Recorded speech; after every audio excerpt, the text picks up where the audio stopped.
The audition for Shakespeariment's annual spring play took place on Friday, February 27th. Students had to perform a monologue from one of Shakespeare's plays.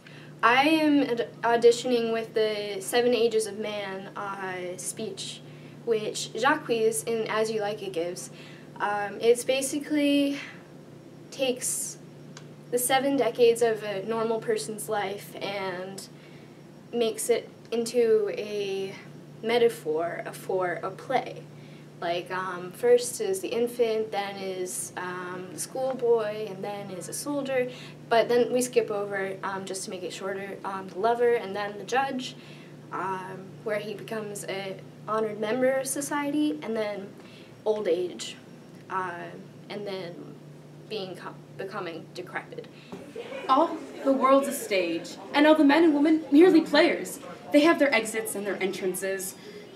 And one man in his time plays many parts, his acts being 7 ages. At first the infant, mewing and puking in the nurse's arms, and then the whining schoolboy with his satchel, and shining morning face creeping like a snail, unwillingly to school. Then a soldier, jealous in honor, sudden, quick to a quarrel, seeking the bubble's reputation, even in the cannon's mouth. And then the justice, with his eye severe, bearded a formal cut. And so he plays his part.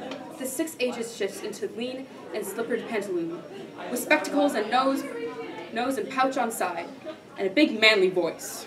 Turning again towards childish treble, pipes and whistles in his sounds. Last scene of all, in second childishness and mere oblivion, son teeth, son eyes, son taste, son everything.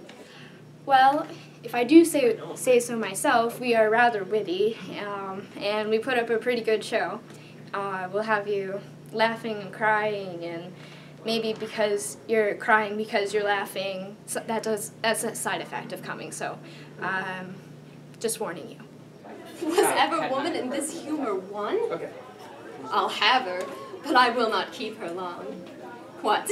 I that killed her husband and his father, to take her in her heart's extremest hate, with curses in her mouth, tears in her eyes, the bleeding witness of her hatred by, having God, her conscience, and these bars against me, and I nothing to back my suit at all but the plain devil and dissembling looks, and yet to win her, all the world to nothing. Hath she forgot already that brave Prince Edward, her lord, whom I some 3 months since stabbed in my angry mood at Tewkesbury? A sweeter and lovelier gentleman, framed in the prodigality of nature, young, valiant, wise, and no doubt right royal, the spacious world cannot again afford. And yet she will abase her eyes on me, that cropped the golden prime of that sweet prince, and left her widow to a woeful bed. On me, whose all not equals Edward's moiety.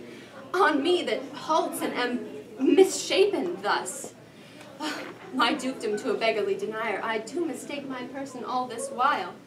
Upon my life she finds, although I cannot, myself to be a marvelous proper man. Albeit charges for a looking glass, and entertain a score or 2 of tailors to study fashions to adorn my body. And since I am crept in favor with myself, I will maintain it with some little cost. But first I'll turn yon fellow in his grave, and then return lamenting to my love. Good luck to everyone who auditioned.